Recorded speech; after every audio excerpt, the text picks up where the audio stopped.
بسم الله الرحمن الرحيم. الحمد لله رب العالمين، والصلاة والسلام على نبينا محمد وعلى آله وصحبه أجمعين. أما بعد، أعوذ بالله من الشيطان الرجيم. بسم الله الرحمن الرحيم. وإنك لعلى خلق عظيم. نواقض اسلام میں سے چوتھے ناقض اسلام یعنی تین گزر چکے، اب یہ چوتھا ہے جس کی وجہ سے ہمارا اسلام اور ہمارا ایمان ختم ہو جائے گا اور ہم مرتد ہو جائیں گے، کفر کے دائرے میں آ جائیں گے اگر ان باتوں کا ہم خیال نہیں رکھتے ہیں۔ فرماتے ہیں مصنف رحمۃ اللہ علیہ، کہتے ہیں کہ جو یہ عقیدہ رکھے جس آدمی کا اس بات پر اعتقاد و عقیدہ ہو کہ رسول اللہ صلی اللہ علیہ وسلم کے طریقے سے غیروں کا طریقہ زیادہ بہتر ہے، یعنی اللہ کے نبی صلی اللہ علیہ وسلم کا جو طریقہ ہے وہ طریقہ غیروں سے کمتر ہے اور غیروں کا طریقہ اللہ کے نبی صلی اللہ علیہ وسلم کے طریقے سے زیادہ بہتر ہے۔ اگر کوئی آدمی یہ عقیدہ رکھتا ہے تو وہ دائرۂ اسلام سے خارج ہے۔ اسی میں دوسرا بتایا گیا کہ یا ان کے فیصلے سے غیروں کا فیصلہ زیادہ اچھا ہے، یعنی اللہ کے نبی صلی اللہ علیہ وسلم نے جو فیصلہ کیا یہ فیصلہ صحیح ہے، غیروں نے جو فیصلہ کیا ہے وہ فیصلہ صحیح ہے۔ اگر کوئی آدمی اس طرح سے عقیدہ رکھتا ہے تو دائرۂ اسلام سے خارج ہو جاتا ہے۔ طواغیت کے فیصلے کو یعنی اللہ اس کے رسول کے علاوہ دیگر چیزوں لوگ فیصلہ کرتے ہیں، فیصلے کو اللہ اس کے رسول کے فیصلے پر ترجیح دے تو وہ کافی۔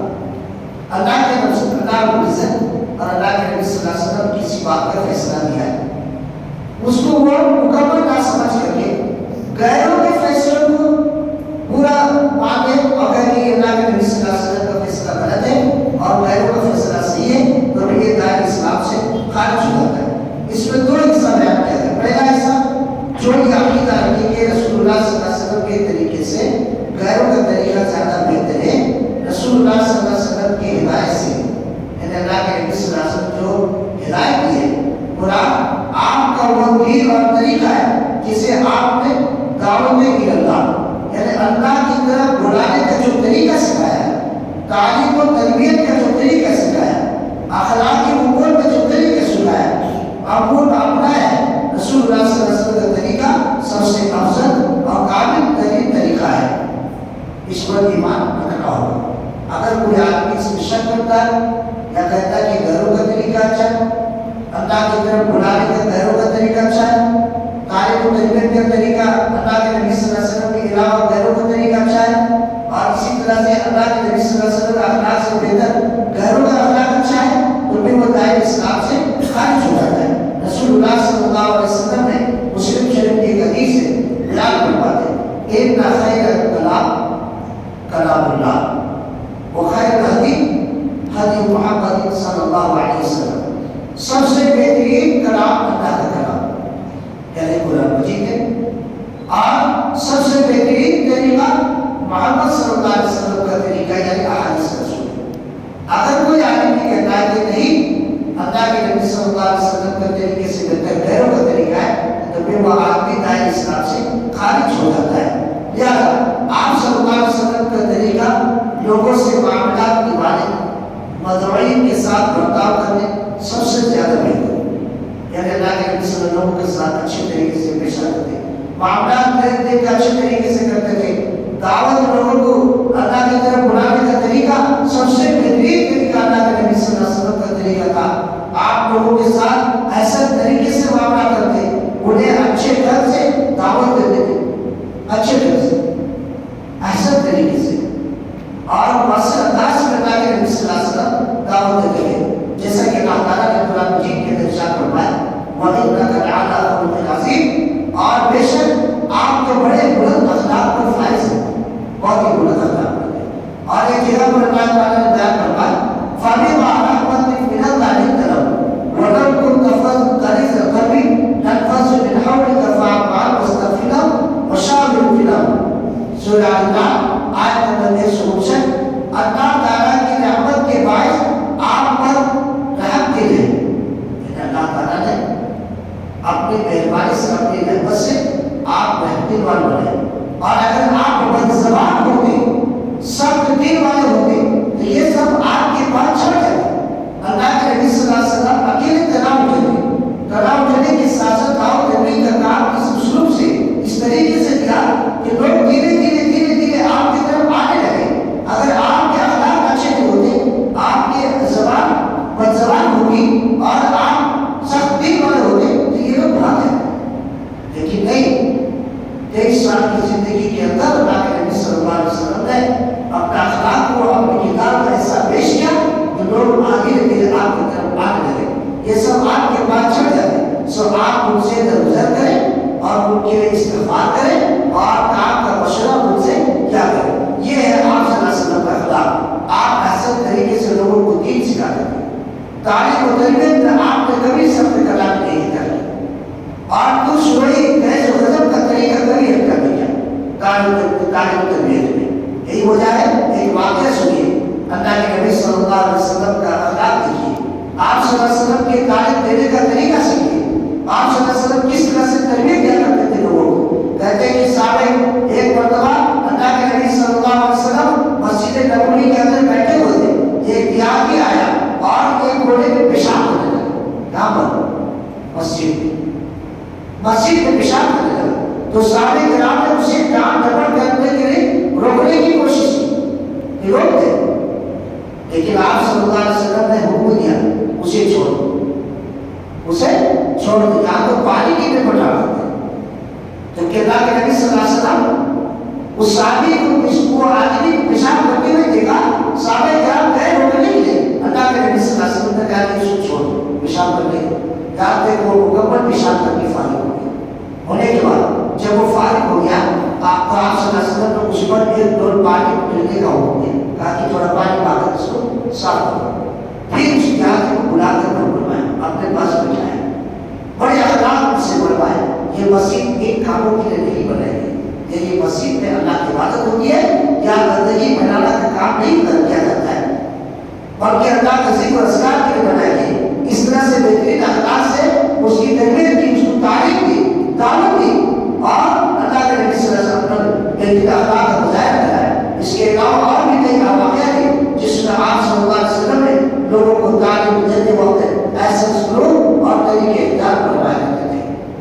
آپ صلی اللہ علیہ وسلم کے اعلیٰ اخلاق کا یہ بھی حصہ ہے. آپ لوگوں کی تکلیف برداشت کرتے اور جب کوئی آپ کے ساتھ برا سلوک کرتا تو غصہ آتا. ایک اخلاق یہ بھی تھا لوگ چاہتے تکلیف بھی کیا کرتے تھے, اونٹ کی اتڑیاں کیا کرتے تھے. اور اسی طرح سے آپ صلی اللہ علیہ وسلم کو طائف والوں نے مارتے دوڑیان کر دیا, خون جم گیا, بے شکی گر گئے. اس کے باوجود بھی آپ نے کبھی غصہ سے کچھ نہیں کہا کہ اس کے ساتھ بردباری کرنے کا معاملہ کرتے. ہاں اگر کوئی اللہ کی حکومتوں کی پامالی کرتا, ہاں یہ بات ہے. جب اللہ کے نبی صلی اللہ علیہ وسلم دیکھتے کہ اللہ نے جس چیز کو حرام کیا ہے اس کو یہ لوگ الگ اعلان کر رہے ہیں اور پھر اس طرح سے کر رہے ہیں تو آپ صلی اللہ علیہ وسلم اسے اللہ کے لیے ناراضگی کا ظاہر کرتے ہیں. اپنی ذات کے لیے آپ صلی اللہ علیہ وسلم کبھی غصہ نہ ہوتا, اپنی ذات کے کبھی غصہ رہتے. اسی طرح سے یہ بھی ثابت ہے کہ رسول اللہ نبی صلی اللہ علیہ وسلم اتقاضہ فخرزہ فہمہ بھی اصحاب وقال رسول اللہ صلی اللہ علیہ وسلم کہ ایک شخص نبی کریم صلی اللہ علیہ وسلم سے دیکھیں اخلاق اپنی ذات کے لیے کبھی بدلا نہیں. کہا کہ ایک شخص نے نبی کریم صلی اللہ علیہ وسلم سے اپنے قرض کا مطالبہ کرایا, کچھ قرض دیا تھا اللہ کے نبی صلی اللہ علیہ وسلم تو وہ قرض لینے آیا, بات نہیں آیا. آپ سخت گفتگو کر رہے قرض کو مانگا بہت بڑا کہا, سخت الفاظ خراب کرنے لگا. صحابہ کرام رضوان اللہ تعالیٰ عنہ میں غصہ ہو کر اس کی طرف بڑھے. اللہ کے نبی صلی اللہ علیہ وسلم کو کوئی الٹا سیدھا کرے, وہ تو صحابی ہے, کیسے برداشت کرتے؟ آپ مسلمان برداشت نہیں کرتا ہے تو پھر وہ تو صحابی ہے, کیسے برداشت کرتے؟ غصہ ہو کر اس کی طرف بڑھے. لیکن آپ صلی اللہ علیہ وسلم نے فرمایا کہ اسے چھوڑ دو, کیونکہ جس کا کسی پر حق ہو تو وہ بات کہنے کا بھی حق رکھتا ہے, کہہ سکتا ہے, اس کا حق ہو گیا. پھر آپ صلی اللہ علیہ وسلم نے فرمایا اس کے قرض والے جانور کی عمر کا ایک جانور اسے دے، یعنی ایک جانور یہ تھے اسی عمر میں ایک جانور اسے دے دو۔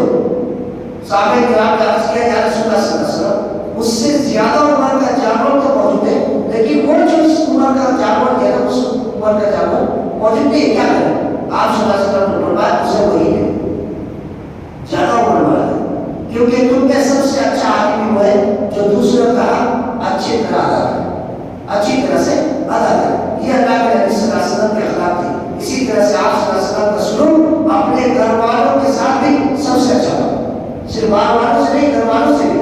آپ صلی اللہ علیہ وسلم اپنے گھر والوں کے ساتھ سب سے بہترین معاملہ کرتے تھے اور دوسروں کو بھی اس کی نصیحت کرتے تھے۔ خیرکم لآلی وانا خیرکم لآلی، تو میں سے بہتر وہ آدمی ہے جو اپنے گھر والوں کے لیے بہتر ہو اور میں اپنے گھر والوں کے لیے سب سے بہتر ہوں۔ اس طرح کے مثال اللہ کے نبی صلی اللہ علیہ وسلم کے اخلاق کے مطابق بہت سارے حدیثوں کے اندر، سیرت کی کتابوں کے اندر موجود ہے۔ یہ پہلا مسئلہ ہے، یعنی اللہ کے نبی صلی اللہ علیہ وسلم کا طریقہ، اللہ کے نبی صلی اللہ علیہ وسلم کا سنت، آپ صلی اللہ علیہ وسلم کا جو طریقہ تھا وہ سب سے بہترین طریقہ تھا۔ لہٰذا جو یہ گمان کرے کہ آپ صلی اللہ علیہ وسلم کے طریقے سے بہتر کسی اور کا طریقہ ہے تو اس نے بلا شبہ کفر اکبر کا انتخاب کیا ہے، جس کی وجہ سے وہ ملت اسلامیہ سے خارج ہو جائے گا۔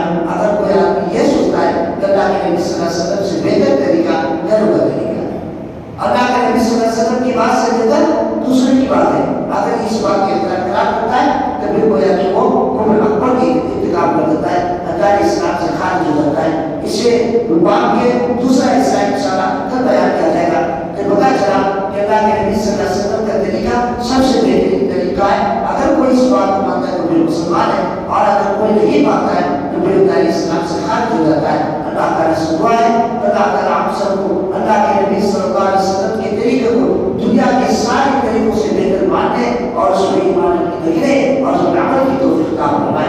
آمین۔ سبحانک اللہم و بحمدک واشہد ان لا الہ الا انت استغفرک و اتوب الیک۔